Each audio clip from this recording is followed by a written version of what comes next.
1992 թվականի դեկտեմբերի 22-ին, երբ հատուկ հանձնաժողովը մտավ Երևանի կենտրոնական պահեստամասերից մեկը, նրանք գտան մի բան, որը երբեք չպետք է գտնվեր այնտեղ։ 5000 տոննա ցորեն, փաթեթավորված եւ պատրաստ բաշխման, բայց թողնված փտելու մութ պահեստներում, մինչդեռ քաղաքի փողոցներում հացի հերթերը հասնում էին մի քանի 100 մետրի։ Փաստաթղթերը ցույց էին տալիս, որ այս պաշարները ժամանել էին դեռևս հոկտեմբերին, երբ Վլադիմիր Մովսիսյանը որպես գյուղատնտեսության նախարար անձամբ վերահսկում էր յուրաքանչյուր էշելոնի ժամանումը։ Բայց ինչու այս ցորենը երբեք չհասավ հացի գործարաններ։ Ով տվեց հրաման այն թաքցնել։ Եվ ամենակարևորը, ինչու Մովսիսյանի զեկույցը, որը նա ներկայացրեց կառավարությանը հենց այդ դեկտեմբերին, անհետացավ պաշտոնական արխիվներից։ Այս փաստաթուղթը կարող էր փրկել հազարավոր կյանքեր, բայց ինչ-որ մեկը որոշեց, որ այն երբեք չպետք է տեսնի լույսը։ Ովքեր էին այդ մարդիկ, ովքեր սովը վերածեցին բիզնեսի, եւ ինչպես Մովսիսյանը փորձեց դիմակայել նրանց։ Վլադիմիր Մովսիսյանը չէր սիրում շռայլությունը։ Նա էր այն սովետական դպրոցի տնտեսագետներից, ովքեր հավատում էին թվերին, ոչ թե խոսքերին։ Երբ նրան նշանակեցին գյուղատնտեսության նախարար 1991 թվականի մարտին, Հայաստանը արդեն սկսել էր զգալ բլոկադայի առաջին հարվածները։ Ադրբեջանը փակել էր երկաթուղային գծերը, Վրաստանը սահմանափակել էր տրանզիտը, իսկ Թուրքիան երբեք չէր բացել իր սահմանները։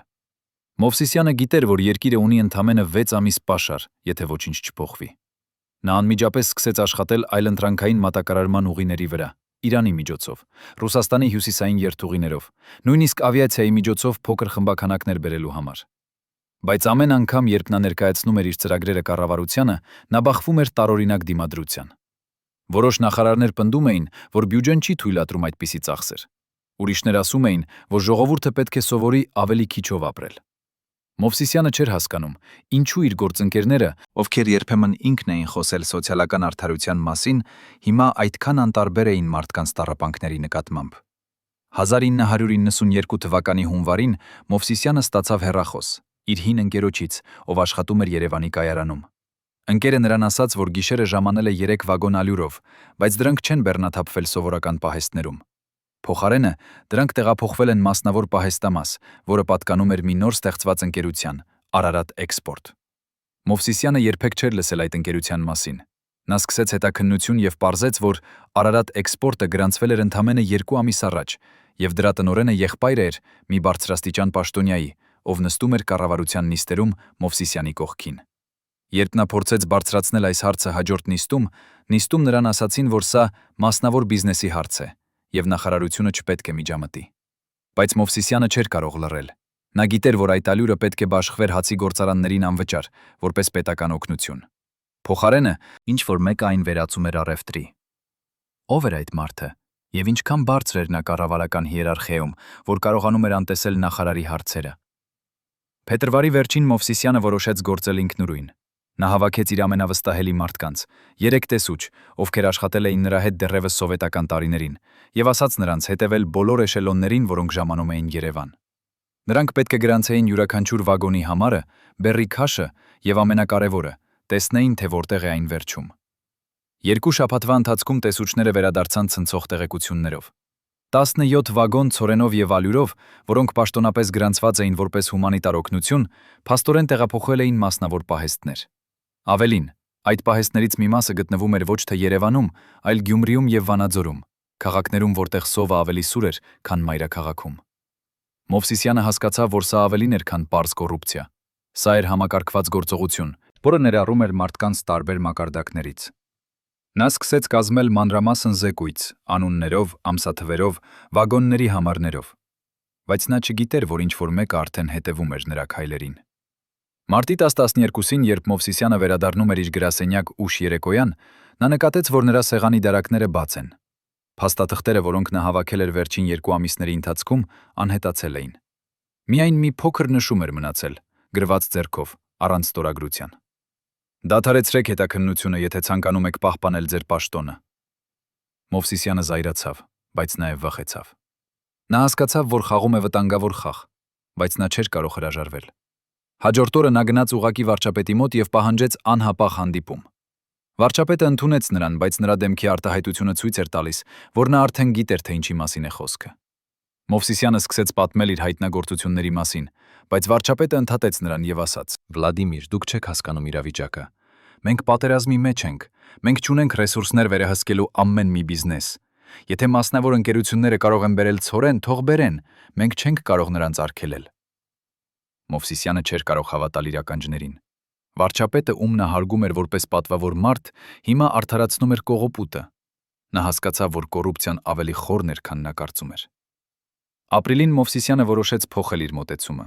Եթե կառավարությունը չէր ուզում լսել, նա կդիմեր ուղակի ժողովրդին։ Նա պլանավորեց տալ հարցազրույց մի անկախ թերթին, որը հենց նոր սկսել էր հրատարակվել Երևանում։ Բայց մինչև հարցազրույցի օրը նրան կանչեցին նախագահի աշխատակազմ։ Այնտեղ նրան ասացին շատ պարզ բան. «Եթե դուք հրապարակայնորեն խոսեք այս թեմայի մասին, մենք ստիպված կլինենք ձեզ ազատել պաշտոնից։ Ոչ միայն դուք կորցնեք աշխատանքը, այլև ձեր ընտանիքը կդառնա թիրախ»։ Սա էր առաջին անգամ, երբ Մովսիսյանին բացահայտորեն սպառնացին։ Նա վերադարձավ տուն ջախջախված։ Նրա կինը տեսավ նրա դեմքը եւ հասկացավ, որ ինչ-որ սարսափելի բան է տեղի ունեցել։ Այդ գիշեր Մովսիսյանը չքնեց։ Նա նստած էր իր աշխատասենյակում եւ մտածում էր, արժե արդյոք շարունակել պայքարը, եթե դա կարող էր վտանգի ենթարկել նրա սիրելիներին։ Բայց հետո նա հիշեց այն մարդկանց դեմքերը, որոնց տեսել էր հացի հերթերում, ծերերին, ովքեր կանգնած էին ցրտում ժամերով, երեխաներին, ովքեր լացում էին սովից։ Նա հասկացավ, որ չի կարող լռել։ Մայիսին Մովսիսյանը սկսեց գաղտնի հանդիպումներ կազմակերպել իր նախկին գործընկերների հետ, մարդկանց, ովքեր նույնպես տեսնում էին, թե ինչ է կատարվում, բայց վախենում էին խոսել։ Նրանք հավաքվում էին փոքր խմբերով, տարբեր տներում եւ փոխանակում էին տեղեկություններ։ Մովսիսյանը պարզեց, որ կոռուպցիոն ցանցը ներառում էր ոչ միայն կառավարական պաշտոնյաներ, այլև մի քանի բարձրաստիճան ռազմական, ովքեր օգտագործում էին իրենց դիրքերը վերահսկելու սահմանային անցակետները։ Ցորենը, որը պաշտոնապես մտնում էր Հայաստան որպես հումանիտար օգնություն, փաստորեն վաճառվում էր սև շուկայում 3 անգամ ավելի թանկ, քան պաշտոնական գինը։ Մի սովորական բանվորի ամսական աշխատավարձը այդ ժամանակ կազմում էր մոտավորապես 200 ռուբլի, բայց 1 կիլոգրամ հացը սև շուկայում արժենում էր 15 ռուբլի։ Սա նշանակում էր, որ ընտանիքը, որն ուներ 3 երեխա, պետք է ծախսեր իր ամսական եկամտի կեսից ավելին միայն հացի վրա։ Մինչդեռ նրանք, ովքեր վերահսկում էին ցորենի առևտուրը, վյաստակում էին հարյուրավոր հազարներ ամեն ամիս։ Մովսիսյանը հասկացավ, որ սա ոչ միայն կոռուպցիա էր, այլև հանցագործություն մարդկության դեմ։ Հունիսի սկզբին Մովսիսյանը ստացավ անսպասելի հեռախոս։ Զանգահարողը ներկայացավ որպես լրագրող մի ռուսական հեռուստաալիքից, որը ուզում էր անել ռեպորտաժ Հայաստանի հումանիտար ճգնաժամի մասին։ Նա ասաց, որ լսել է Մովսիսյանի մասին եւ ուզում է հարցազրույց վերցնել նրանից։ Մովսիսյանը վարանեց։ Նա հիշեց սպառնալիքները, որոնք ստացել էր ապրիլին, բայց լրագրողը ասաց մի բան, որը փոխեց ամեն ինչ։ «Մենք արդեն ունենք ապացույցներ, մենք գիտենք անունները, բայց մենք ուզում ենք լսել ձեր տարբերակը, մարդու, ով փորձեց կանխել այս աղետը»։ Մովսիսյանը համաձայնեց հանդիպել, բայց միայն գաղտնի վայրում։ Նրանք պայմանավորվեցին հանդիպել մի փոքր գյուղում, Երևանից 30 կիլոմետր հեռու, որտեղ Մովսիսյանն ուներ ընկերներ։ Հունիսի 12-ին վաղ առավոտյան Մովսիսյանը վարեց դեպի այդ գյուղը։ Նա չնկատեց, որ նրան հետևում էր մի սև մեքենա։ Երբ նա հասավ հանդիպման վայրը, լրագրողը արդեն սպասում էր։ Նրանք սկսեցին խոսել, եւ Մովսիսյանը առաջին անգամ պատմեց ամեն ինչ՝ անունները, ամսաթվերը, վագոնների համարները, սպառնալիքները։ Լրագրողը ամեն ինչ գրանցեց տեսախցիկով, բայց երբ հարցազրույցը վերջացավ եւ Մովսիսյանը պատրաստվում էր հեռանալ, լրագրողը ասաց նրան. «Եղեք զգույշ։ Այն մարդիկ, որոնց մասին դուք խոսեցիք, շատ հզոր են։ Նրանք չեն թողնի, որ այս ռեպորտաժը հեռարձակվի առանց պայքարի»։ Մովսիսյանը գիտեր դա, բայց նա արդեն կատարել էր իր ընտրությունը։ Նա վերադարձավ Երևան սպասելով, որ ռեպորտաժը կհեռարձակվի մի քանի օրվա ընթացքում։ Բայց օրերը անցան եւ ոչինչ չտեղի ունեցավ։ Երբ նա փորձեց կապ հաստատել լրագրողի հետ, հեռախոսահամարը չէր պատասխանում։ Ինչ-որ մեկը կանխել էր ռեպորտաժի հրապարակումը։ Բայց ով ուներ այդքան ազդեցություն, որ կարողանում էր ճնշել ռուսական հեռուստաալիքը։ Հուլիսին իրավիճակը դարձավ ավելի վատ։ Հացի հերթերը հիմա տևում էին ամբողջ գիշեր, եւ մարդիկ սկսեցին բողոքի ցույցեր կազմակերպել կառավարության շենքի դիմաց։ Մովսիսյանը տեսավ այդ ցույցերը իր պատուհանից եւ զգաց անզորություն։ Նա գիտեր, որ կարող էր օգնել այդ մարդկանց, եթե միայն նրան թույլ տային։ Բայց նա նաեւ գիտեր, որ յուրաքանչյուր անգամ, երբ նա փորձում էր գործել, նրան կանգնեցնում էին։ Հուլիսի 25-ին նա ստացավ պաշտոնական նամակ նախագահի աշխատակազմից։ Նամակում գրված, որ նրան ժամանակավորապես ազատում են պարտականություններից առողջական պատճառներով։ Մովսիսյանը երբեք չէր եղել հիվանդ։ Նա հասկացավ, որ սա էր վերջը։ Նրանք վերջապես ազատվում էին նրանից։ բայց նա չէր պատրաստվում լռել։ Նա որոշեց գրել մանրամասն զեկույց, ամեն ինչ նա գիտեր, եւ ուղարկել այն ուղակի պատգամավորներին։ Եթե կառավարությունը չէր ուզում լսել, գուցե խորհրդարանը կլսեր։ Օգոստոսի առաջին օրերին Մովսիսյանը ավարտեց իր զեկույցը։ Այն կազմում էր 52 էջ, լի փաստաթղթերով, վկայություններով եւ ֆինանսական հաշվարկներով։ Նա ապացուցում էր, որ վերջին 6 ամսվա ընթացքում մոտավորապես 5000 տոննա ցորեն եւ ալյուր, որը պետք է բաշխվեր անվճար, փաստորեն վաճառվել էր սև շուկայում, ընդհանուր շահույթով մոտ 3 միլիոն ռուբլի։ Այս գումարը կարող էր կերակրել ամբողջ Երևանը 3 ամիս։ Փոխարենը այն գնաց մի խումբ մարդկանց գրպանները։ Մովսիսյանը պատճենեց զեկույցը 15 անգամ եւ ուղարկեց յուրաքանչյուր պատճենը տարբեր պատգամավորների։ Նա նաեւ պահեց մեկ պատճենը իր տանը, թաքցնելով այն իր անձնական արխիվում։ Նա հույս ուներ, որ գոնե մեկ պատգամավոր կունենա քաջություն բարձրացնել այս հարցը խորհրդարանում։ Բայց շաբաթներ անցան եւ ոչինչ չտեղի ունեցավ։ Ոչ մի պատգամավոր չխոսեց զեկույցի մասին, ոչ մի թերթ չհրապարակեց դրա մասին։ Կարծես Մովսիսյանի զեկույցը երբեք չէր գոյություն ունեցել։ Նա հասկացավ, որ կոռուպցիոն ցանցը ավելի լայն էր, քան նա երբևէ պատկերացրել էր։ Այն ներառում էր ոչ միայն կառավարությունը, այլև խորհրդարանը եւ նույնիսկ լրատվամիջոցները։ Սեպտեմբերին Մովսիսյանը ապրում էր գրեթե մեկուսացված։ Նրա հին ընկերները վախենում էին հանդիպել նրա հետ, վախենալով, որ նրանք էլ կդառնան թիրախ։ Նրա հեռախոսը հազվադեպ էր զանգում, եւ երբ զանգում էր, դա սովորաբար անծանոթ ձայներ էին, սպառնալիքներով կամ նախազգուշացումներով։ Բայց մի օր նա ստացավ զանգ մի ծանոթ ձայնից, մեկից իր նախկին տեսուչներից, ով օգնել էր նրան հետաքննության մեջ։ Տեսուչը ասաց, որ նա պետք է անհապաղ հանդիպի Մովսիսյանին, որովհետև ունի կարևոր տեղեկություններ։ Նրանք հանդիպեցին մի հին կաֆեում, քաղաքի ծայրամասում, որտեղ քիչ մարդիկ էին գալիս։ Տեսուչը նայեց շուրջը համոզվելու, որ ոչ ոք չի լսում, եւ հետո ասաց. «Վլադիմիր, դուք պետք է իմանաք ճշմարտությունը։ Ձեր զեկույցը երբեք չի հասել պատգամավորներին, այն ընդհատվեց փոստում։ Ինչ որ մեկը տվել է հրաման բոլոր պատճենները հավաքել եւ ոչնչացնել»։ Մովսիսյանը զարմացավ։ Նա չէր կարող հավատալ, որ նույնիսկ փոստային համակարգը կարող էր կոռումպացված լինել։ Բայց տեսուչը շարունակեց. «Բայց մեկ պատճենը փրկվեց։ Մի փոստային աշխատող, ով ճանաչեց ձեր անունը, որոշեց չհանձնել այն։ Նա պահեց այն իր տանը։ Եթե դուք ուզում եք, ես կարող եմ ձեզ տանել նրա մոտ»։ Մովսիսյանը համաձայնեց անմիջապես։ Նրանք գնացին դեպի փոքր բնակարան, հին շենքում, որտեղ ապրում էր փոստային աշխատողը, կին մոտ 50 տարեկան։ Նա հանեց զեկույցի պատճենը մի հին տուփից եւ տվեց Մովսիսյանին։ «Ես գիտեի, որ սա կարևոր է», ասաց նա։ «Ես չէի կարող թույլ տալ, որ այն ոչնչացվի»։ Մովսիսյանը շնորհակալություն հայտնեց նրան արդյունքներով։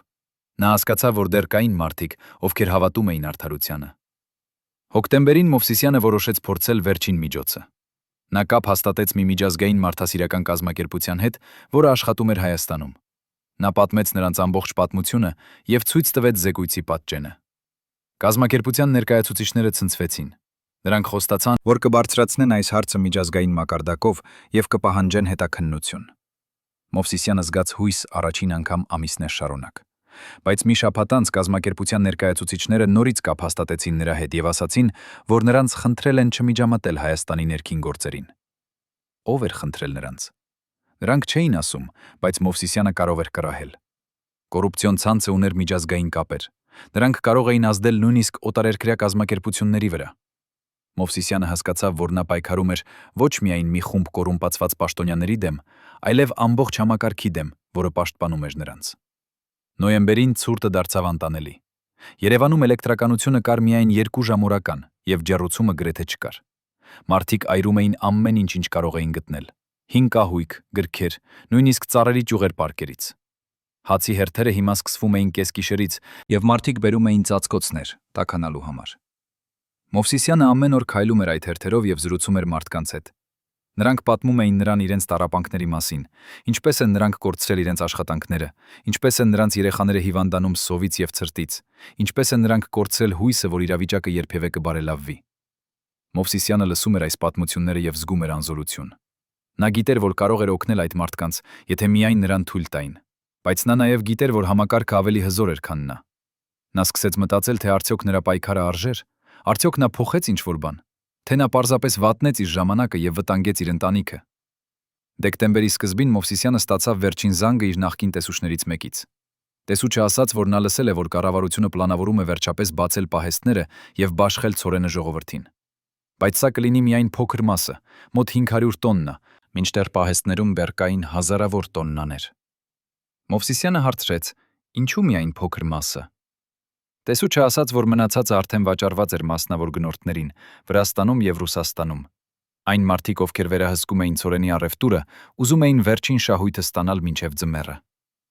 Մովսիսյանը զայրացավ։ Նա որոշեց գնալ ուղակի պահեստներ եւ տեսնել ամեն ինչ իր աչքերով։ Դեկտեմբերի 12-ին նա վարեց դեպի կենտրոնական պահեստամասը, Երևանի Արվարձանում։ Երբ նա հասավ, նա տեսավ, որ պահեստի դռները բաց են եւ բանվորները բեռնավորում են վագոններ ցորենով։ Նա մոտեցավ եւ հարցրեց. «Ուր են տանում այդ ցորենը»։ Բանվորները ասացին, որ նրանք չգիտեն, նրանք պարզապես կատարում են հրամանները։ Մովսիսյանը մտավ պահեստ եւ տեսավ մի տեսարան, որը նրան ցնցեց։ Հարյուրավոր տոննաներ ցորեն, փաթեթավորված եւ պատրաստ բաշխման, բայց մի մասը արդեն սկսել էր փտել խոնավության պատճառով։ Նա հասկացավ, որ այս ցորենը պահվել էր այնտեղ ամիսներ շարունակ, մինչդեռ մարդիկ սովածություն էին կրում փողոցներում։ Սա էր վերջնական ապացույցը, որ կոռուպցիան հասել էր իր գագաթնակետին։ Դեկտեմբերի 22-ին, երբ հատուկ հանձնաժողովը վերջապես մտավ պահեստները պաշտոնական ստուգման համար, նրանք գտան այն, ինչ Մովսիսյանը գիտեր ամիսներ շարունակ։ 5000 տոննա ցորեն, մի մասը փտած, մի մասը դեռ լավ վիճակում, բայց բոլորը թողնված, անտեսված։ Հանձնաժողովի անդամները ցնցվեցին։ Նրանք հարցրեցին. «Ինչու այս ցորենը երբեք չբաշխվեց, ով էր պատասխանատու»։ Բայց պատասխաններ չկային։ Բոլոր փաստաթղթերը, որոնք կարող էին բացատրել այս իրավիճակը, անհետացել էին։ Մովսիսյանի զեկույցը, որը նա ներկայացրել էր կառավարությանը, չէր գտնվում պաշտոնական արխիվներում։ Կարծես ամբողջ պատմությունը ջնջվել էր։ Բայց Մովսիսյանը դեռ ուներ իր անձնական պատճենը, թաքնված իր տանը։ Նա գիտեր, որ մի օր այս պատճենը կդառնա ապացույց։ Մի օր ճշմարտությունը կբացահայտվի, բայց այդ օրը դեռ չէր եկել։ Այժմ նա կարող էր միայն սպասել եւ հույս ունենալ, որ պատմությունը կգնահատի նրա ջանքերը։ Արդյոք այդ օրը երբևէ կգա։ Արդյոք այն մարդիկ, ովքեր ստեղծեցին այս արհեստական սովը, երբևէ կպատասխանատվության ենթարկվեն։ Թե նրանք կշարունակեն ապրել իրենց հարուստ կյանքով, մինչդեռ նրանց զոհերը կմոռացվեն պատմության մեջ։ Երբ Մովսիսյանի նախկին օգնականներից մեկը, Արամ Գրիգորյանը, վերջապես համաձայնեց խոսել տեսախցիկի առջև, նրա ձեռքերը դողում էին այնպես, որ հարցազրույցը пришлось սկսել 3 անգամ։ «Ես 35 տարի պահել եմ այս գաղտնիքը», ասաց նա, նայելով ուղակի ոսպնյակի մեջ։ «Բայց հիմա, երբ ես տեսնում եմ, թե ինչպես են նորից գողանում մեր երկրից, ես չեմ կարող լռել»։ Վլադիմիր Մովսիսյանը չէր մեռել պարզապես։ Նրան լռեցրին, որովհետև նա գիտեր չափազանց շատ։ Արամը հանեց հին նոթատետր, դեղնած էջերով, որտեղ նա գրանցել էր յուրաքանչյուր հանդիպում, յուրաքանչյուր սպառնալիք, յուրաքանչյուր անուն։ Այս նոթատետրը պարունակում էր ավելին, քան պարզապես փաստեր։ Այն պարունակում էր ապացույցներ այն մասին, որ կոռուպցիոն ցանցը ներառում էր մարդկանց, ովքեր այսօր դեռ զբաղեցնում են բարձր պաշտոններ։ Արամը ցույց տվեց մի էջ, որտեղ գրված էր. «Հունիսի 15. Մովսիսյանին զանգահարել են կեսգիշերին եւ ասել, եթե նա չդադարեցնի հետաքննությունը, նրա դուստրը կդառնա թիրախ»։ Ով կարող էր անել այդպիսի սպառնալիք։ Ով ուներ այդքան իշխանություն, որ կարողանում էր սպառնալ նախարարի ընտանիքին։ Եվ ամենակարևորը, ինչու այս մարդիկ երբեք չեն պատասխանատվության ենթարկվել։ Մովսիսյանը գիտեր, որ նրա ամենամեծ թշնամին չէր նստում կառավարության նիստերում։ Այն մարդը, ով իրականում վերահսկում էր ցորենի առևտուրը, աշխատում էր ստվերներից։ Նրա անունը Կարեն Սարգսյանն էր, նախկին բարձրաստիճան կոմունիստական կուսակցության ֆունկցիոներ, ով 1991 թվականին հանկարծ դարձավ բիզնեսմեն։ Ոչ ոք չգիտեր, թե որտեղից էր նա ստացել իր սկզբնական կապիտալը, բայց 1 տարվա ընթացքում նա արդեն տիրապետում էր 3 խոշորագույն ներմուծման ընկերություններին։ Արամի նոթատետրում կար մանրամասն նկարագրություն Կարենի գործունեության մասին։ Նա ստեղծել էր համակարգ, որտեղ յուրաքանչյուր էշելոն ցորենով, որը մտնում էր Հայաստան, անցնում էր նրա վերահսկողությամբ։ Պաշտոնապես ցորենը գալիս էր որպես հումանիտար օգնություն, անվճար։ Բայց Կարենի մարդիկ ընդհատում էին բեռնաթափումը եւ ասում, որ տեխնիկական խնդիրներ կան։ Ցորենը մնում էր պահեստներում մի քանի օր, եւ այդ ժամանակ Կարենի թիմը փոխարինում էր փաստաթղթերը։ Հումանիտար օգնությունը դառնում էր կոմերցիոն մատակարարում, եւ Կարենը վաճառում է մեր այն սև շուկայում 3 անգամ ավելի թանկ։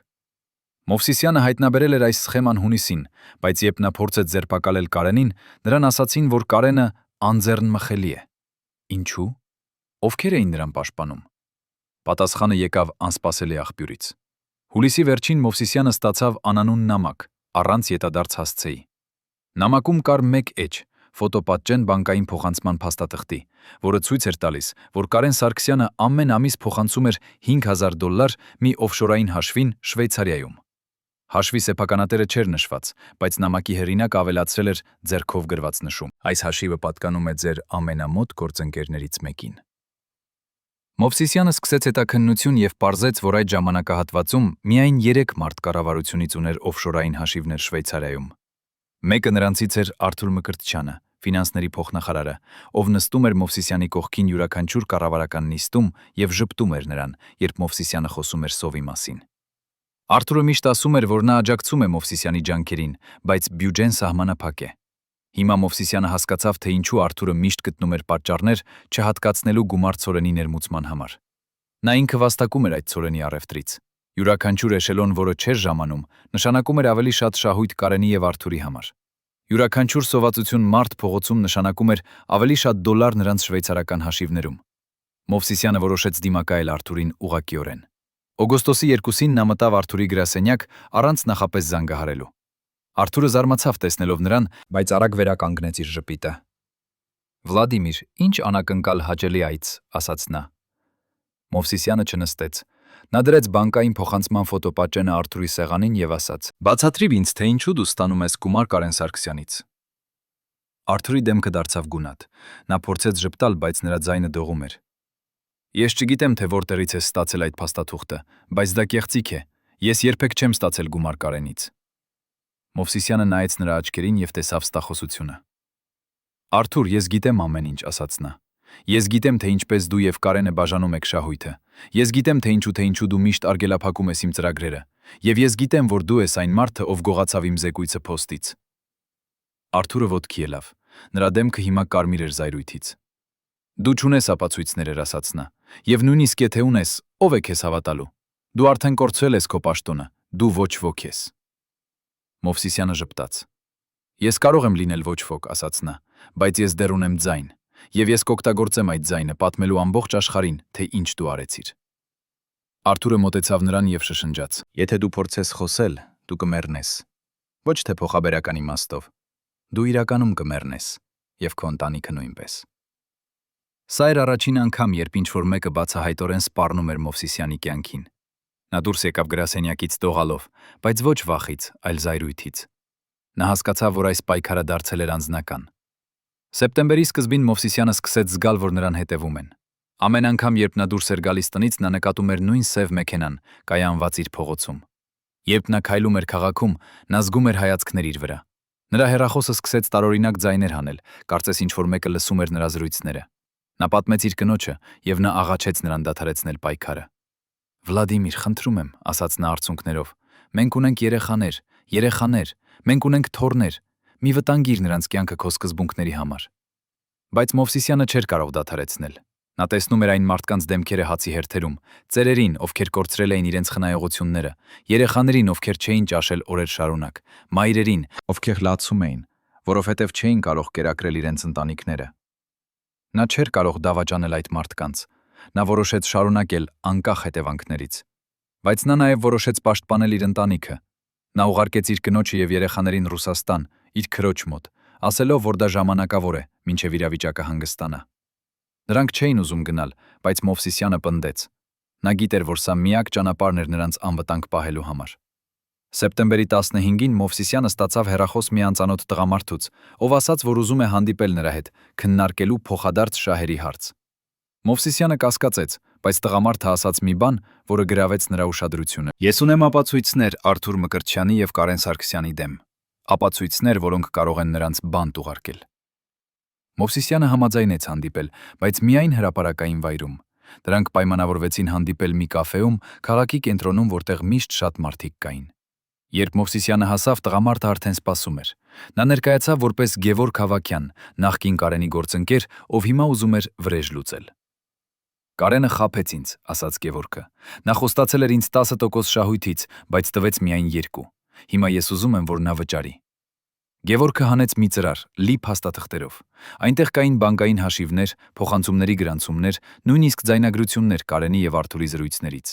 Մովսիսյանը չէր կարող հավատալ իր աչքերին։ Սա էր այն ապացույցը, որը նա փնտրել էր ամիսներ շարունակ։ Բայց Գևորգը ուներ պայման։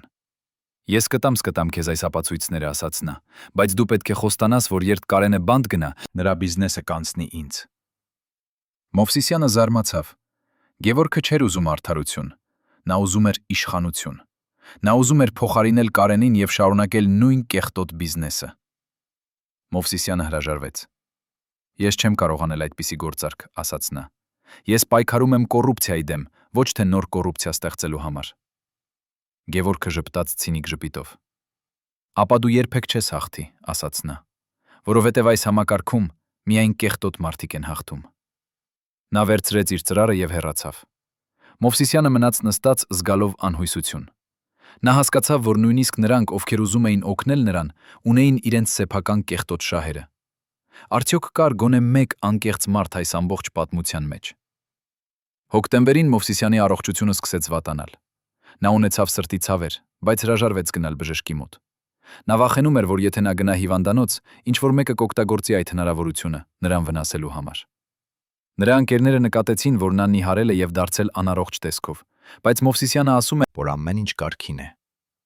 Ճշմարտությունն այն էր, որ նա քնում էր միայն 2-3 ժամ գիշերը, մնացած ժամանակը անցկացնելով թաստաթղթերի վրա աշխատելով, փորձելով գտնել նոր ապացույցներ։ Նրա տունը դարձել էր փոքր արխիվ, լի թղթերով, նոթատետրերով, ֆոտոպատճեններով։ Յուրաքանչյուր պատ ծածկված էր քարտեզներով եւ գծապատկերներով, որոնք ցույց էին տալիս կոռուպցիոն ցանցի կառուցվածքը։ Մովսիսյանը դարձել էր ամբողջովին կլանված իր հետաքննությամբ։ Նա մոռացել էր ուտել, մոռացել էր հանգստանալ, մոռացել էր ապրել։ Նրա միակ նպատակը դարձել էր բացահայտել ճշմարտությունը։ Բայց այս կլանումը սկսեց ազդել նրա մտավոր առողջության վրա։ Նա սկսեց տեսնել կապեր, որոնք գուցե չկային։ Նա սկսեց կասկածել բոլորին, նույնիսկ իր ամենամոտ ընկերներին։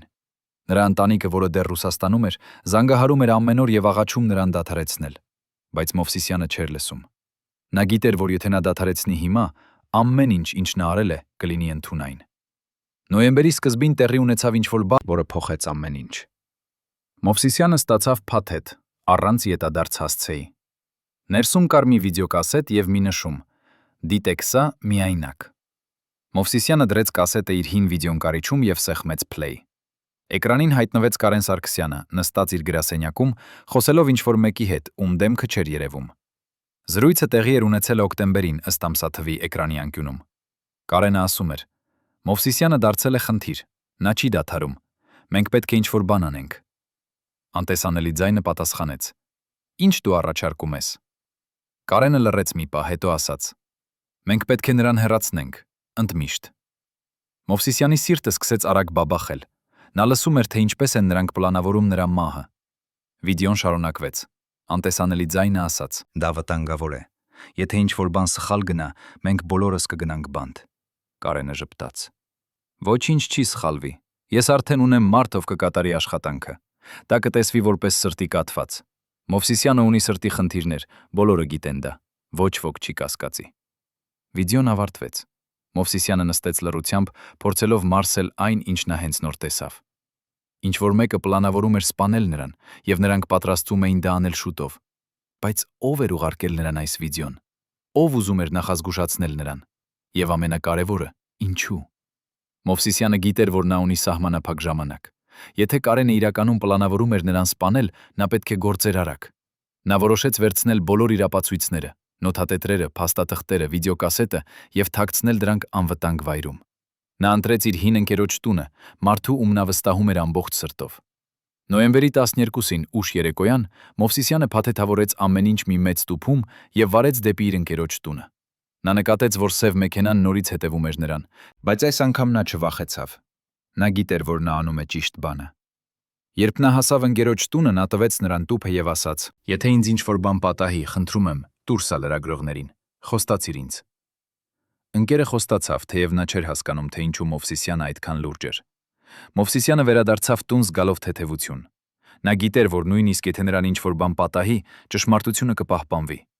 Այդ գիշեր նա քնեց առաջին անգամ շաբաթներ շարունակ։ Նա տեսավ երազ իր ընտանիքի մասին, իր կնոջը, իր երեխաներին, իր թոռներին։ Դրանք բոլորը միասին էին, երջանիկ եւ անվտանգ։ Երբ նա արթնացավ, նա զգաց խաղաղություն։ Նա հասկացավ, որ անկախ նրանից, թե ինչ է տեղի ունենալու, նա արել է ամեն ինչ, ինչ կարող էր։ Դեկտեմբերի սկզբին Մովսիսյանը որոշեց անել վերջին փորձ՝ դիմելու արդարադատությանը։ Նա գնաց դատախազության գրասենյակ եւ պահանջեց հանդիպում գլխավոր դատախազի հետ։ Նրան ասացին, որ դատախազը զբաղված է, բայց Մովսիսյանը հրաժարվեց հեռանալ։ Նա նստեց սպասասրահում ամբողջ օրը, մինչև վերջապես դատախազը համաձայնեց ընդունել նրան։ Մովսիսյանը մտավ գրասենյակ եւ սկսեց պատմել ամբողջ պատմությունը՝ Կարենի եւ Արթուրի մասին, Ցորենի գողության մասին, սպառնալիքների մասին, վիդեոկասետի մասին։ Դատախազը լսում էր ուշադիր, բայց նրա դեմքը մնում էր անարտահայտիչ։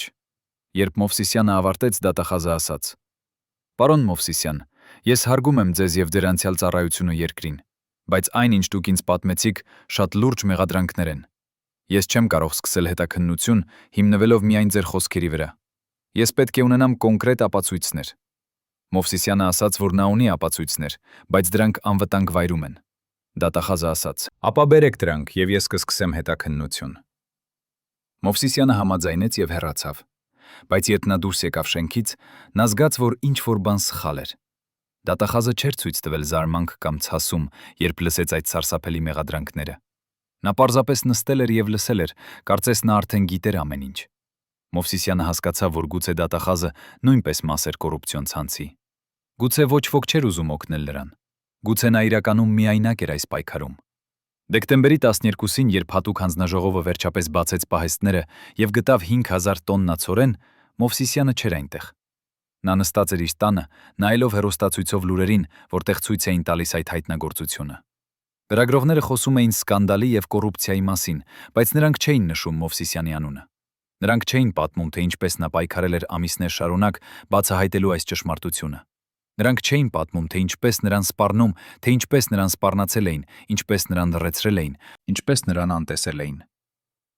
Մովսիսյանը զգաց դառնություն։ Նա հասկացավ, որ նույնիսկ երբ ճշմարտությունը վերջապես բացահայտվեց, նրա դերը կմոռացվի։ Պատմությունը կգրվի այնպես, կարծես այս հայտնագործությունը պատահական էր, ոչ թե մի մարդու տարիների պայքարի արդյունք։ Բայց Մովսիսյանը նաև զգաց հպարտություն։ Նա գիտեր, որ նա արել էր ճիշտ բանը։ Նա գիտեր, որ նրա ջանքերը չէին ընդունային։ 5000 տոննա ցորեն հիմա կբաշխվի ժողովրդին։ Հազարավոր մարդիկ կստանան հաց։ Երեխաները չեն սովածանա։ Եվ սա էր այն, ինչի համար նա պայքարել էր։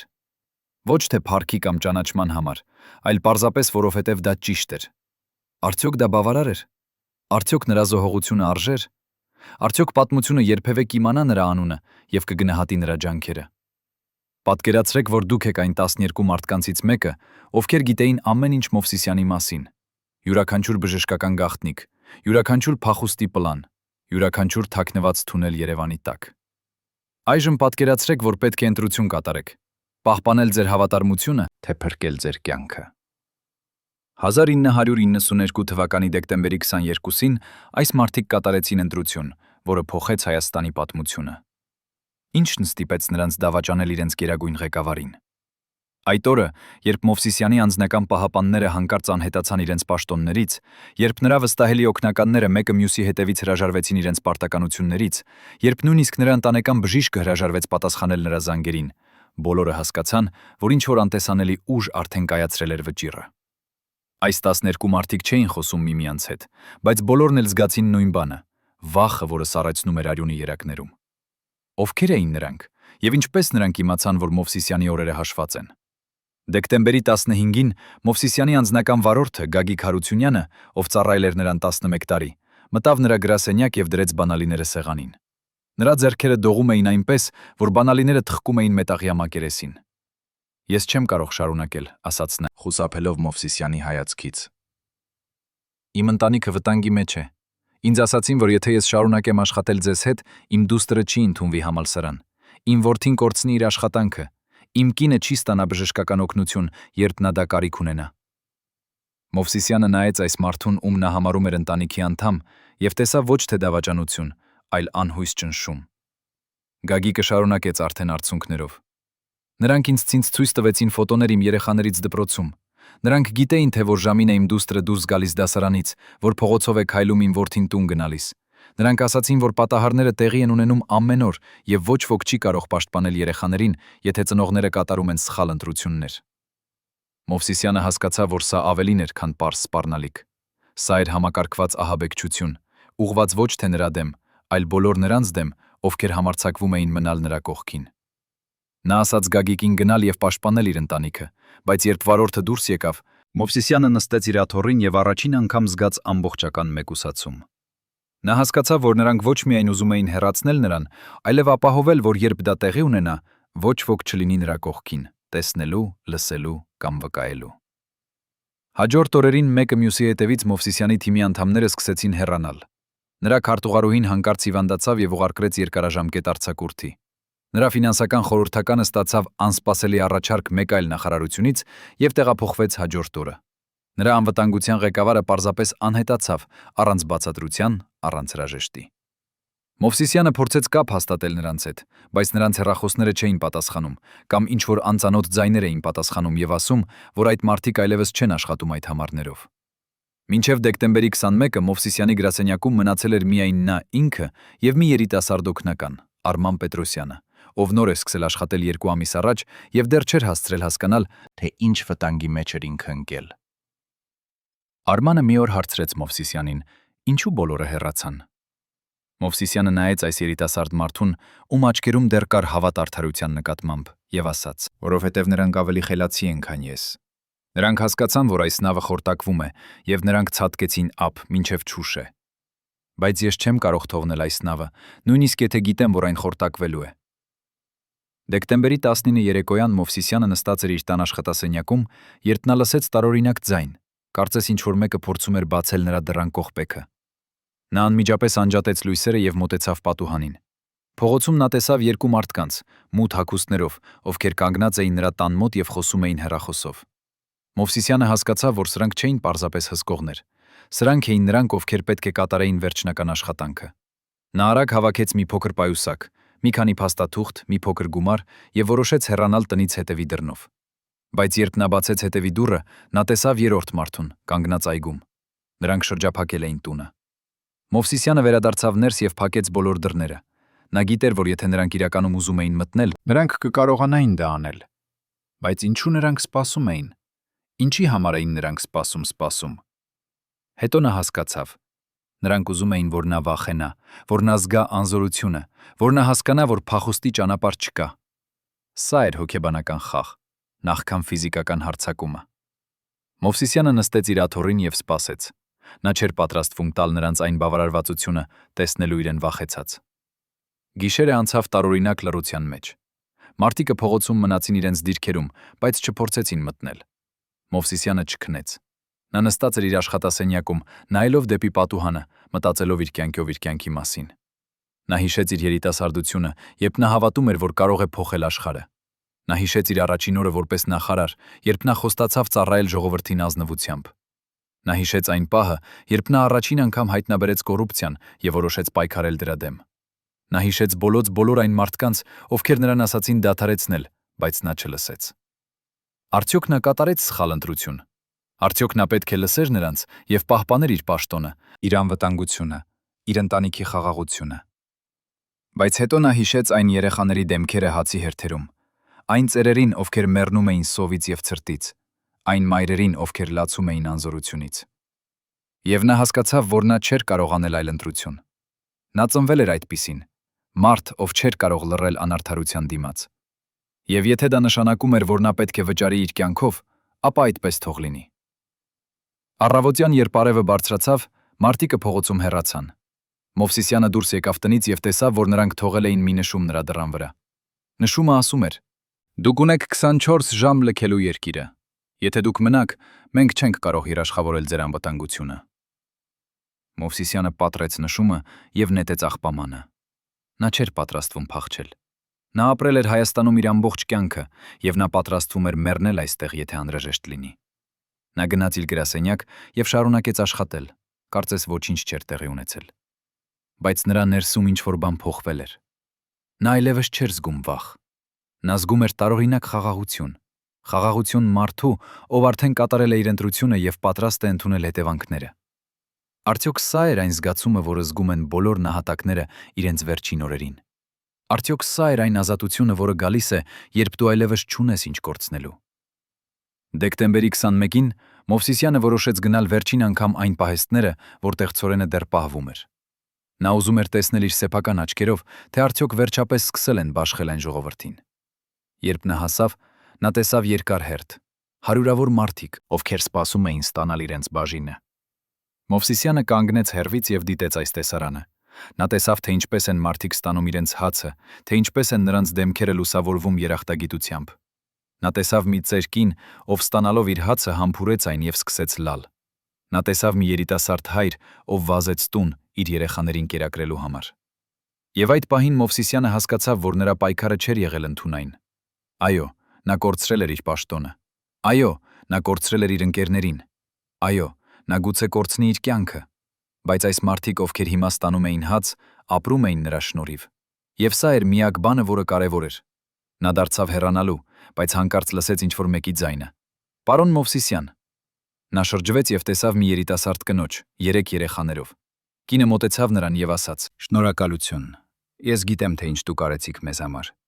Ես գիտեմ, որ դուք պայքարեցիք, երբ ուրիշները լռեցին։ Իմ երեխաները ապրում են ձեզ շնորհիվ»։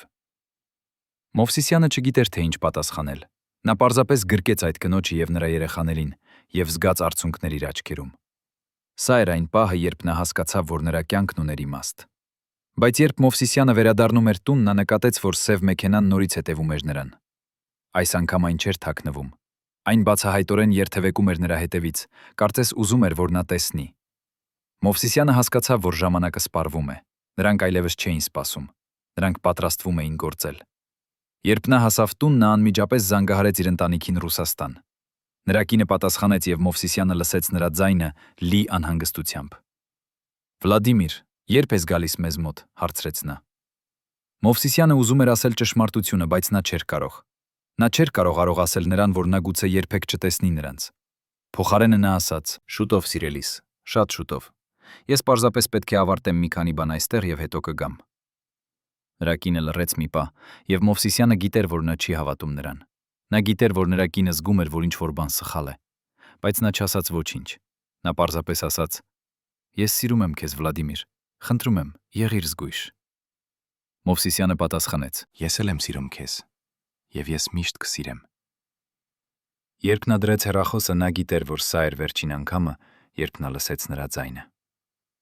Գիշերը Մովսիսյանը նստեց իր աշխատասենյակում եւ սկսեց գրել նամակ իր ընտանիքին։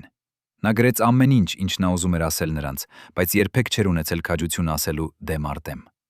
Նա գրեց իր սիրո մասին, իր հպարտության մասին, իր ափսոսանքի մասին, որ նա չէր կարողացել լինել ավելի լավ ամուսին եւ հայր։ Նա գրեց, որ նա հույս ունի, որ նրանք կհասկանան, թե ինչու նա կատարեց այն ընտրությունները, որոնք նա կատարեց։ Նա գրեց, որ նա չի ափսոսում ոչինչ, բացի այն փաստից, որ նա չի կարողանա տեսնել իր թոռներին մեծանալիս։ Երբ նա ավարտեց նամակը, նա դրեց այն մի ծրարի մեջ, միասին իր վերջին փաստաթղթերի հետ, եւ թողեց այն իր սեղանին, հստակ տեսանելի վայրում։ Նա գիտեր, որ երբ նրանք գտնեն նրան, նրանք կգտնեն նաեւ այս նամակը, եւ գուցե, միայն գուցե, նրանք կթույլ տան, որ այն հասնի նրա ընտանիքին։ Հետո Մովսիսյանը պառկեց իր անկողնում, առաջին անգամ շաբաթներ շարունակ զգալով իսկական հոգնածություն։ Ոչ թե ֆիզիկական հոգնածություն, այլ հոգևոր հոգնածություն։ Հոգնածություն մարդու, ով պայքարել է երկար ճանապարհ եւ վերջապես հասել է վերջին կետին։ Նա փակեց իր աչքերը եւ մտածեց. արդյոք երբ նա արթնանա, նա դեռ կլինի այս աշխարհում, թե նա կլինի ուրիշ տեղ։ Դեկտեմբերի 22-ի առավոտյան Մովսիսյանը արթնացավ վաղ, դեռ մութ էր դրսում։ Նա զգաց տարօրինակ սառնություն իր կրծքում, բայց նա անտեսեց այն։ Նա ոտքի ելավ եւ գնաց իր աշխատասենյակ։ Նա նայեց իր փաստաթղթերին, իր նոթատետրերին, իր ամբողջ կյանքի աշխատանքին, որը հիմա դարձել էր պարզապես թղթի կույտ։ Նա մտածեց. արդյոք այս ամենը կարևոր էր։ Արդյոք ինչ-որ մեկը երբևէ կկարդա այս փաստաթղթերը եւ կհասկանա, թե ինչ նա փորձեց անել։ Թե դրանք պարզապես կհավաքվեն եւ կոչնչացվեն, ինչպես նրա զեկույցը։ Բայց հետո նա հիշեց այն կնոջը երեկվանից, այն կնոջը 3 երեխաներով, ով շնորհակալություն էր հայտնել նրան։ Եվ նա հասկացավ, որ նույնիսկ եթե պատմությունը մոռանա նրա անունը, այդ կինը կհիշի։ Այդ երեխաները կհիշեն։ Եվ գուցե երբ նրանք մեծանան, նրանք կպատմեն իրենց երեխաներին մի մարդու մասին, ով պայքարեց նրանց համար։ Եվ այդպես, սերնդից սերունդ, նրա պատմությունը կապրի։ Ոչ թե պաշտոնական պատմության գրքերում, այլ մարդկանց սրտերում։ Եվ սա էր միակ անմահությունը, որը իսկապես կարևոր էր։ Ժամը 9 առավոտյան Մովսիսյանը լսեց դռան զանգը։ Նա գիտեր, թե ով է դա։ Նա դանդաղ քայլեց դեպի դուռը եւ բացեց այն։ Դրսում կանգնած էին 2 մարդիկ, նույն մարդիկը, որոնք եղել էին նրա տան մոտ նախորդ գիշերները։ Նրանք չասացին ոչինչ։ Նրանք պարզապես նայեցին նրան, եւ Մովսիսյանը տեսավ նրանց աչքերում ոչ թե ատելություն, այլ պարտականության զգացում։ Սրանք էին պարզապես կատարողներ, ոչ թե որոշում կայացնողներ։ Մովսիսյանը ասաց. Ես գիտեմ, թե ինչու դուք այստեղ եք, բայց նախքան դուք անեք այն, ինչ պետք է անեք, ես ուզում եմ ասել ձեզ մի բան։ Դուք կարծում եք, որ դուք ծառայում եք ձեր երկրին, բայց դուք սխալվում եք։ Դուք ծառայում եք մարդկանց, ովքեր գողանում են այդ երկրից։ Եվ մի օր, երբ դուք ծերանաք եւ նայեք ետ, դուք կհասկանաք, որ դուք եղել եք ոչ թե հերոսներ, այլ գործիքներ։ Մարդիկը չպատասխանեցին։ Նրանք պարզապես մտան տուն, եւ Մովսիսյանը փակեց դուռը իրենց հետևից։ Նա գիտեր, որ սա էր վերջը, բայց նա նաեւ գիտեր, որ սա միայն սկիզբն էր։ Որովհետեւ ճշմարտությունը, որը նա պայքարել էր բացահայտելու, չէր մեռնելու նրա հետ։ Այն կապրի, կաճի, կտարածվի։ Եվ մի օր, գուցե ոչ այսօր, գուցե ոչ վաղը, բայց մի օր այն կհաղթի։ Արխիվները, որոնք Մովսիսյանը հավաքել էր իր կյանքի վերջին տարիներին, պարունակում էին ավելին, քան պարզապես ցորենի գողության ապացույցներ։ Դրանք պարունակում էին ամբողջ համակարգի քարտեզ, համակարգի, որը վերածել էր հումանիտար օգնությունը բիզնեսի, սովը շահույթի, Մարդկային տառապանքը հարստության աղբյուրի։ Այդ արխիվներում կային անուններ երմարդկանց, ովքեր նստում էին կառավարության միստերում եւ ժպտում էին, մինչդեռ նրանց ձեռքերը ներկված էին արյունով։ Կային բանկային հաշիվներ Շվեյցարիայում, Կիպրոսում, Լիխտենշտայնում, որտեղ կուտակվում էին միլիոնները, մինչդեռ Հայաստանում մարդիկ մեռնում էին սովից։ Կային փաստաթղթեր, որոնք ցույց էին տալիս, թե ինչպես էին էշելոնները կորչում ճանապարհին, թե ինչպես էին պահեստները դատարկվում գիշերները, թե ինչպես էին զեկույցները կորցվում արխիվներում։ Բայց ամենակարևորը, այդ արխիվներում կար մի փաստաթուղթ, որը Մովսիսյանը գտել էր հենց վերջին շաբաթներին։ Սա էր ներքին հուշագիր, գրված 1992 թվականի հոկտեմբերին, որտեղ բարձրաստիճան պաշտոնյաներից մեկը բացահայտորեն գրել էր. «Մենք պետք է թույլ տանք, որ սովը շարունակվի դեռ մի քանի ամիս։ Սա կստիպի ժողովրդին ավելի կախված լինել կառավարությունից եւ կնվազեցնի բողոքի ցույցերը։ Երբ մարդիկ սովածություն են, նրանք չեն մտածում քաղաքականության մասին»։ Այս փաստաթուղթը ապացուցում էր, որ սովը ոչ միայն արհեստական էր, այլև միտումնավոր։ Սա էր ոչ թե պարզապես կոռուպցիա, այլ հանցագործություն մարդկության դեմ։ Բայց ով էր գրել այդ հուշագիրը։ Մովսիսյանը երբեք չկարողացավ պարզել հեղինակի ինքնությունը, որովհետև փաստաթուղթը ստորագրված էր միայն կոդով՝ օպերատոր 7։ Նա փորձեց գտնել այլ փաստաթղթեր նույն կոդով, բայց դրանք բոլորը ոչնչացված էին։ Միայն այս մեկ հուշագիրը մնացել էր, գուցե պատահականությամբ, գուցե որովհետև ինչ-որ մեկը ուզում էր, որ ճշմարտությունը մի օր բացահայտվի։ Մովսիսյանը դրեց այս փաստաթուղթը իր ամենաարժեքավոր արխիվների մեջ, միասին բանկային փոխանցումների, վագոնների գրանցումների եւ վկաների ցուցմունքների հետ։ Նա գիտեր, որ եթե այս արխիվները երբևէ տեսնեն լույսը, դրանք կփոխեն ամեն ինչ։ Դրանք կբացահայտեն ոչ միայն անհատական հանցագործներին, այլև ամբողջ համակարգը, որը թույլ տվեց այդ հանցագործություններին տեղի ունենալ։ Բայց Մովսիսյանը նաև գիտեր, որ այդ արխիվները վտանգավոր էին։ Յուրաքանչյուր անուն, որը նշված էր այնտեղ, էր մի պոտենցիալ թշնամի։ Յուրաքանչյուր փաստաթուղթ էր մի պատճառ նրան լռեցնելու համար։ Եվ հիմա, երբ նա գիտեր, որ նրա օրերը հաշված են, նա պետք է որոշեր, ինչ անել այդ արխիվների հետ։ Արդյոք նա պետք է փորձեր դրանք հրապարակել հիմա, ռիսկելով, որ դրանք կոչնչացվեն։ Թե նա պետք է թաքցներ դրանք եւ հույս ունենար, որ մի օր ինչ-որ մեկը կգտներ դրանք։ Դեկտեմբերի 21-ի երեկոյան, մի քանի ժամ առաջ, քան այն անծանոթ մարդիկը կգային նրա տուն, Մովսիսյանը կատարեց իր վերջին որոշումը։ Նա վերցրեց իր ամբողջ արխիվը, հարյուրավոր էջեր փաստաթղթերի, տասնյակ ֆոտոներ, մի քանի վիդեոկասետներ եւ փաթեթավորեց դրանք երկու մեծ տուփերում։ Մեկ տուփը նա թողեց իր տանը, հստակ տեսանելի վայրում իր սեղանին։ Նա գիտեր, որ երբ նրանք գտնեն նրան, նրանք կգտնեն նաեւ այս տուփը եւ կվերցնեն այն։ Բայց այս տուփը պարունակում էր միայն պատճենները, կարևոր, բայց ոչ ամենակարևոր փաստաթղթերը։ Իսկական գանձարանը, բնօրինակ փաստաթղթերը, ամենավտանգավոր ապացույցները, օպերատոր 7-ի հուշագիրը Մովսիսյանը դրեց երկրորդ տուփում։ Այս տուփը նա տարավ իր ամենավստահելի ընկերոջ տուն, նույն մարդուն, ում նա արդեն տվել էր իր առաջին արխիվները նոյեմբերին։ Բայց այս անգամ նա ավելացրեց հատուկ հրահանգներ։ Նա գրեց մի նամակ, որտեղ ասում էր. «Եթե ինձ ինչ-որ բան պատահի, խնդրում եմ, մի տուր այս տուփը անմիջապես լրագրողներին։ Սպասիր 10 տարի։ 10 տարի անց, երբ իրավիճակը կփոխվի, երբ նոր սերունդը կգա իշխանության, երբ հին համակարգը կթուլանա, ապա տուր այս տուփը մարդուն, ում դու վստահում ես։ Եվ թող նա որոշի, թե ինչ անել դրա հետ»։ Ընկերը կարդաց այս նամակը եւ հարցրեց. «Վլադիմիր, Ինչու 10 տարի։ Ինչու ոչ հիմա։ Մովսիսյանը պատասխանեց. Որովհետև հիմա ժամանակը դեռ չի եկել։ Հիմա եթե այս ապացույցները հրապարակվեն, դրանք պարզապես կոչնչացվեն եւ ոչ ոք չի պատժվի։ Բայց 10 տարի անց, երբ այն մարդիկ, ովքեր հիմա իշխանության մեջ են կկորցնեն իրենց ուժը, ապա այս ապացույցները կունենան իրական ազդեցություն։ Ընկերը խոստացավ կատարել նրա խնդրանքը, եւ Մովսիսյանը հեռացավ զգալով, որ նա արել է ամեն ինչ, ինչ կարող էր։ Երբ Մովսիսյանը վերադարձավ տուն այդ վերջին երեկոյան, նա նստեց իր աշխատասենյակում եւ նայեց իր դատարկ սեղանին։ Բոլոր փաստաթղթերը հեռացված էին, բոլոր ապացույցները թաքնված էին։ Նա զգաց տարօրինակ թեթևություն մարդու, ով վերջապես ավարտել է իր կյանքի աշխատանքը։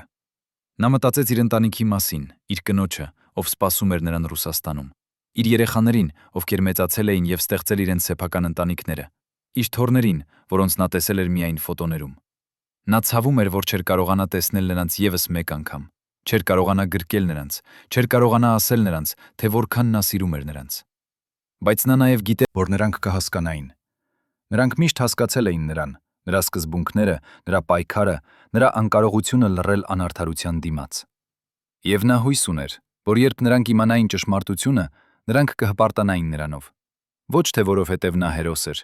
այլ որովհետև նա մարդ էր, պարզապես մարդ, ով փորձեց անել ճիշտ բանը, նույնիսկ երբ դա արժեց նրան ամեն ինչ։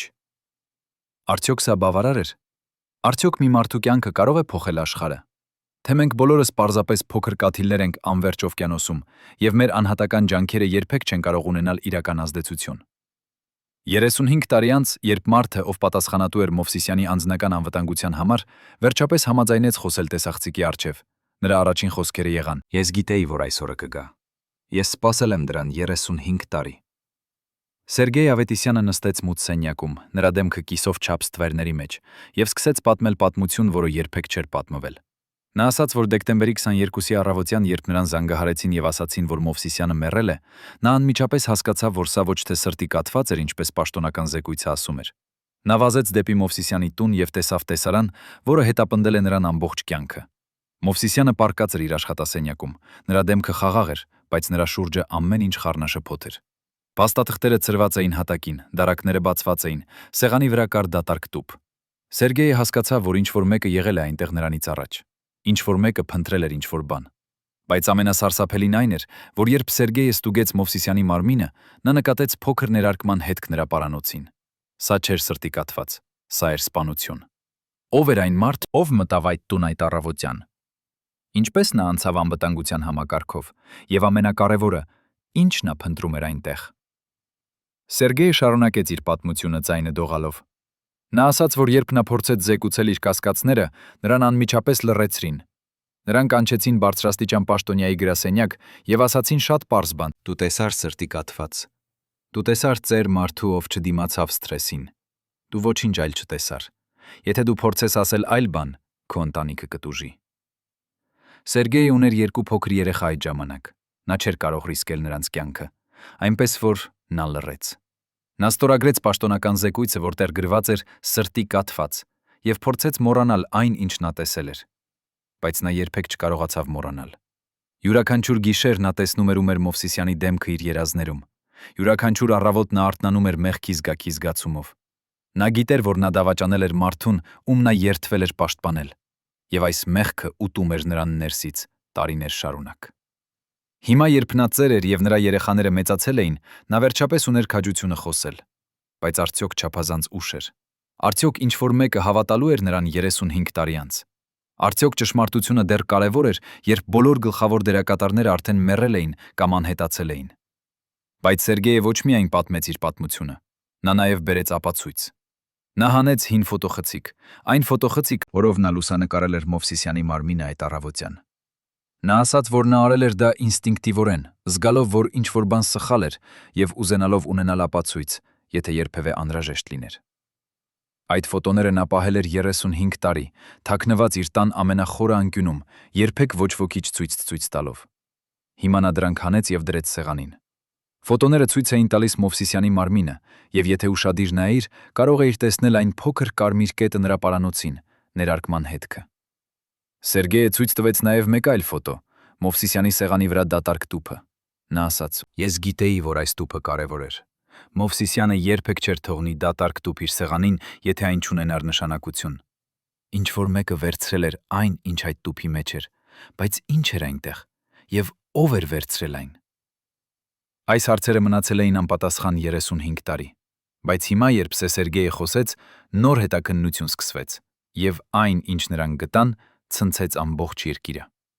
Հետաքննողները սկսեցին փորել Մովսիսյանի վերջին օրերը։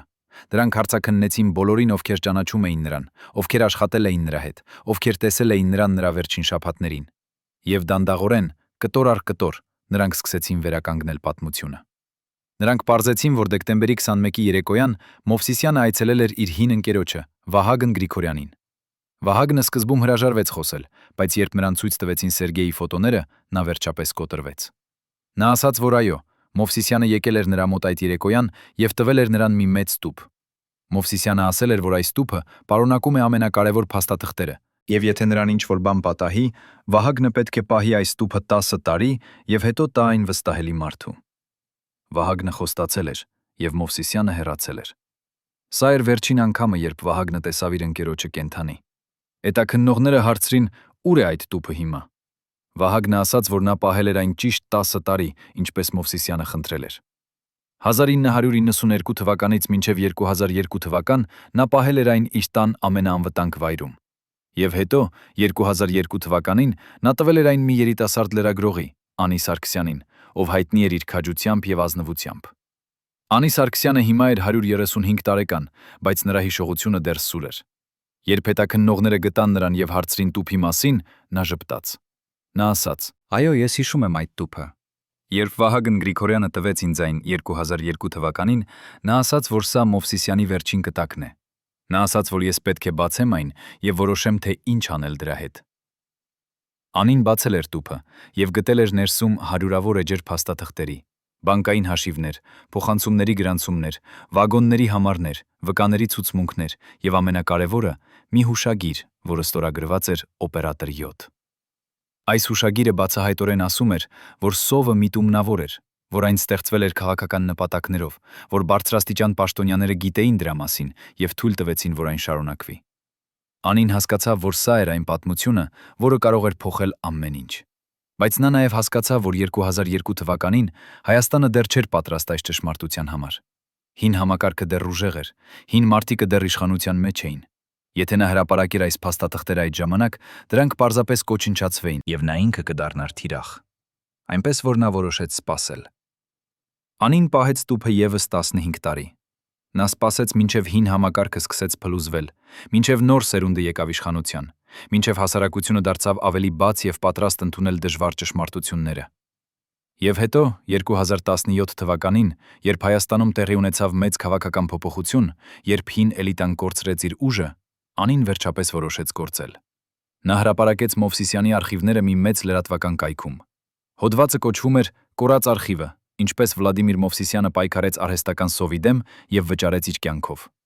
Հոդվածը պարունակում էր բոլոր փաստաթղթերը, բոլոր ապացույցները, բոլոր անունները։ Այն բացահայտեց ամբողջ համակարգը, սկսած Կարեն Սարգսյանից եւ Արթուր Մկրտչյանից, մինչեւ օպերատոր 7-ը, ում ինքնությունը դեռ անհայտ էր։ Հոդվածը ստեղծեց սենսացիա։ Հարյուրավոր հազարներ մարդիկ կարդացին այն առաջին օրը։ Միլիոնները քննարկեցին այն սոցիալական ցանցերում։ Հին էլիտան փորձեց ժխտել, բայց ապացույցները չափազանց ուժեղ էին։ Բանկային հաշիվները իրական էին, փոխանցումները հաստատված էին, վկաները դեռ կենդանի էին եւ հաստատեցին պատմությունը։ Եվ օպերատոր 7-ի հուշագիրը, թեև ստորագրված անանուն կոդով, պարունակում էր այնքան մանրամասն տեղեկություններ, որ ոչ ոք չէր կարող կասկածել դրա իսկությունը։ Հրապարակումից հետո սկսվեց նոր հետաքննություն։ Այս անգամ ոչ թե հին համակարգի կողմից, այլ անկախ հանձնաժողովի կողմից, որը ստեղծվեց հատուկ այս գործի համար։ Հանձնաժողովը աշխատեց 2 տարի, հարցաքննեց հարյուրավոր վկաների, ուսումնասիրեց հազարավոր փաստաթղթեր, եւ 2019 թվականին նրանք հրապարակեցին իրենց եզրակացությունը։ Եզրակացությունը հաստատեց, որ 1992 թվականին Հայաստանում տեղի ունեցավ արհեստական սով, որը ստեղծվել էր կոռումպացված պաշտոնյաների կողմից անձնական հարստացման նպատակով։ Հանձնաժողովը հաստատեց, որ Վլադիմիր Մովսիսյանը պայքարել էր այս սովի դեմ եւ որ նրա մահը չէր սրտի կաթված, այլ սպանություն։ Հանձնաժողովը նաև բացահայտեց մի քանի անուններ, մարդկանց, ովքեր ուղղակիորեն ներգրավված էին այս հանցագործությունում։ Կարեն Սարգսյանը մեռել էր 2005 թվականին, բայց նրա որդին դեռ ապրում էր եւ ժառանգել էր նրա հարստությունը։ Արթուր Մկրտչյանը նույնպես մեռել էր, բայց նրա եղբայրը դեռ զբաղեցնում էր բարձր պաշտոն։ Հանձնաժողովը պահանջեց, որ այս մարդիկ վերադարձնեն գողացված գումարները եւ պատասխանատվության ենթարկվեն։ Բայց ամենամեծ հարցը դեռ մնում էր անպատասխան. ով էր օպերատոր 7-ը։ Հետաքննողները փորձեցին գտնել օպերատոր 7-ի ինքնությունը, բայց դա ապացուցվեց անհնար։ Կոդը օգտագործվել էր միայն մի քանի փաստաթղթերում եւ բոլոր այլ հետքերը ջնջված էին։ Ոմանք ասում էին, որ օպերատոր 7-ը եղել է բարձրաստիճան ՀՀԿ ֆունկցիոներ, ով հետո դարձել է կառավարության անդամ։ Ուրիշներ ասում էին, որ սա եղել է արտաքին ուժի ներկայացուցիչ, ինչ որ մեկը, ով ուզում էր անկայունացնել Հայաստանը։ Երրորդները հավատում էին, որ օպերատոր 7-ը երբեք չի եղել իրական անձ, Այլ պարզապես կոդային անուն մի ամբողջ խմբի համար։ Ճշմարտությունը երբեք չբացահայտվեց, բայց գուցե դա նույնիսկ ավելի լավ էր, որովհետև օպերատոր 7-ի անհայտությունը դարձավ խորհրդանիշ։ Խորհրդանիշ այն անտեսանելի համակարգի, որը թույլ տվեց այս հանցագործություններին տեղի ունենալ։ Այն դարձավ հիշեցում, որ կոռուպցիան ոչ միայն անհատների գործն է, այլ ամբողջ համակարգի, որը պետք է փոխվի։ 2020 թվականին 28 տարի անց Մովսիսյանի մահից Հայաստանի կառավարությունը վերջապես պաշտոնապես ներողություն խնդրեց։ Վարչապետը հանդես եկավ հանրային ելույթով, որտեղ նա ասաց. «Մենք ներողություն ենք խնդրում Վլադիմիր Մովսիսյանի ընտանիքից եւ բոլոր այն մարդկանցից, ովքեր տուժել են 1992 թվականի արհեստական սովից։ Մենք ճանաչում ենք, որ մեր պետությունը ձախողվեց պաշտպանել իր քաղաքացիներին։ Մենք ճանաչում ենք, որ կոռումպացված պաշտոնյաները վերածեցին մարդկային տառապանքը անձնական հարստացման միջոցի։ Եվ մենք ճանաչում ենք, որ Վլադիմիր Մովսիսյանը եղել է հերոս, ով պայքարել է այս անարդարության դեմ եւ վճարել է իր կյանքով»։ Կառավարությունը հայտարարեց, որ Մովսիսյանին հետմահու կտրվի ամենաբարձր պետական պարգևը։ Նրա անունով կանվանվի փողոց Երևանում։ Կստեղծվի հիշատակի թանգարան, որտեղ կցուցադրվեն նրա արխիվները։ Եվ ամեն տարի դեկտեմբերի 22-ին կլինի հիշատակի օր, նվիրված բոլոր նրանց, ովքեր տուժել են այդ սովից։ Բայց արդյոք սա բավարար էր։ Արդյոք պաշտոնական ներողություններն ու հուշարձանները կարող էին փոխհատուցել կորցրած կյանքները։ Արդյոք Մովսիսյանի ընտանիքը, որը ապրել էր 38 տարի չգիտենալով ճշմարտությունը, կարող էր իսկապես ներել։ Մովսիսյանի դուստրը Մարինե Մովսիսյանը, ով հիմա ինքը էր ծերքին, ներկա էր պաշտոնական ներողության արարողությանը։ Երբ արարողությունը ավարտվեց, լրագրողները մոտեցան նրան եւ հարցրին. «Ինչպես են ազգում»։ Մարինեն նայեց նրանց եւ ասաց. «Ես երախտապարտ եմ, որ վերջապես ճշմարտությունը բացահայտվեց։ Ես երախտապարտ եմ, որ իմ հոր անունը մաքրվեց, բայց ես նաեւ զայրացած եմ։ Զայրացած, որովհետեւ սա պետք է տեղի ունենար 38 տարի առաջ։ Զայրացած, որովհետեւ իմ հայրը մեռավ միայնակ, մտածելով, որ նրա պայքարը ընդունայն էր։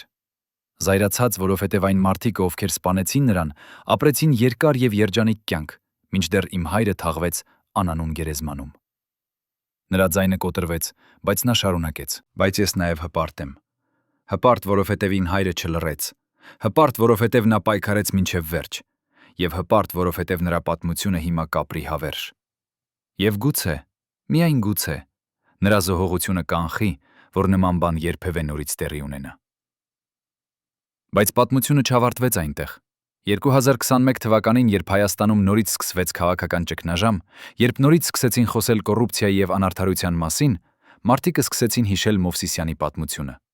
Նրա անունը դարձավ խորհրդանիշ։ Խորհրդանիշ դիմադրության, խորհրդանիշ քաջության, խորհրդանիշ այն մարդու, ով չվախեցավ խոսել ճշմարտությունը, նույնիսկ երբ դա արժեց նրան ամեն ինչ։ Երիտասարդները սկսեցին կրել շապիկներ Մովսիսյանի դեմքով։ Բողոքի ցույցերում մարդիկը բարձրացնում էին պաստառներ նրա մեջբերումներով։ Եվ երբ կառավարությունը փորձեց ճնշել բողոքները, մարդիկը գոչում էին. «Մենք չենք լռի, ինչպես Մովսիսյանը չլռեց»։ Նրա պատմությունը դարձավ ոգեշնչում նոր սերնդի համար։ Սերնդի, որը չէր ապրել այդ սարսափելի տարիներին, բայց որը հասկանում էր, որ պայքարը դեռ շարունակվում է։ Որովհետև կոռուպցիան չի անհետանում մեկ հետաքննությամբ, անարդարությունը չի վերանում մեկ ներողությամբ, համակարգը չի փոխվում մեկ օրում։ Պայքարը շարունակվում է, սերնդից սերունդ, եւ Մովսիսյանի պատմությունը հիշեցնում է մեզ, որ այս պայքարը արժե։ Այսօր, երբ դուք քայլում եք Երևանի փողոցներով, դուք կտեսնեք փողոց, որը կոչվում է Վլադիմիր Մովսիսյանի անունով։ Այս փողոցում կա փոքր թանգարան, որտեղ պահվում են նրա արխիվները։ Եթե դուք մտնեք այդ թանգարան, դուք կտեսնեք ապակե վիտրինում ցուցադրված այն հուշագիրը, Օպերատոր 7-ի հուշագիրը, որը փոխեց ամեն ինչ։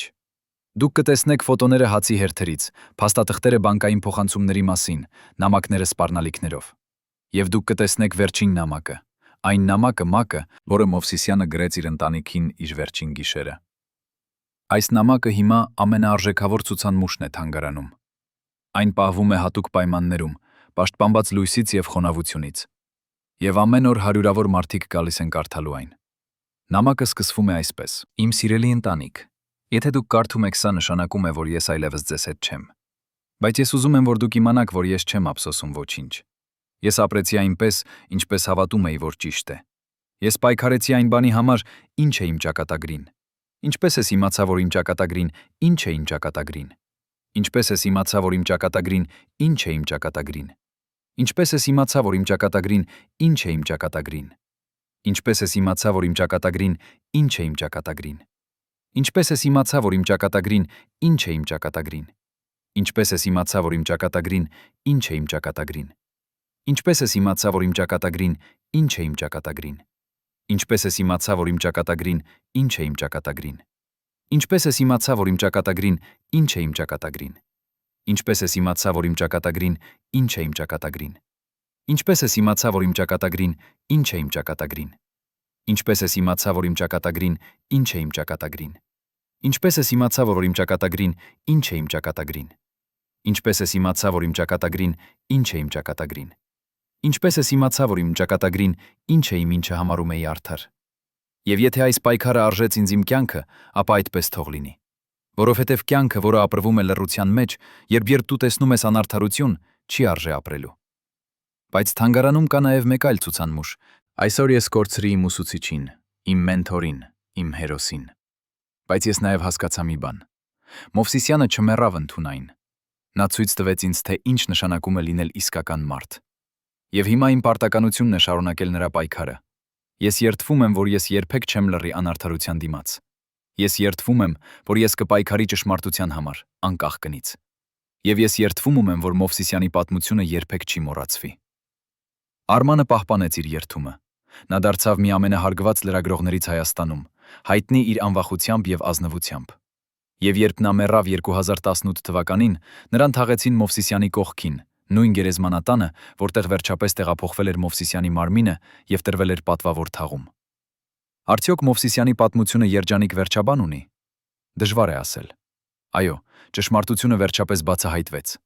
Այո, նրա անունը մաքրվեց։ Այո, նա ճանաչվեց որպես հերոս։ Բայց նա չտեսավ այս օրը։ Նա մեռավ միայնակ, մտածելով, որ նրա պայքարը ձախողվել է։ Նա երբեք չիմացավ, որ նրա արխիվները կփրկվեն, որ նրա պատմությունը կպատմվի, որ նրա զոհողությունը կոգեշնչի հազարավոր մարդկանց։ Բայց գուցե դա նույնիսկ ավելի հերոսական է։ Որովհետև Մովսիսյանը չպայքարեց փառքի կամ ճանաչման համար։ Նա պայքարեց պարզապես, որովհետև դա ճիշտ էր։ Եվ սա է իսկական հերոսությունը։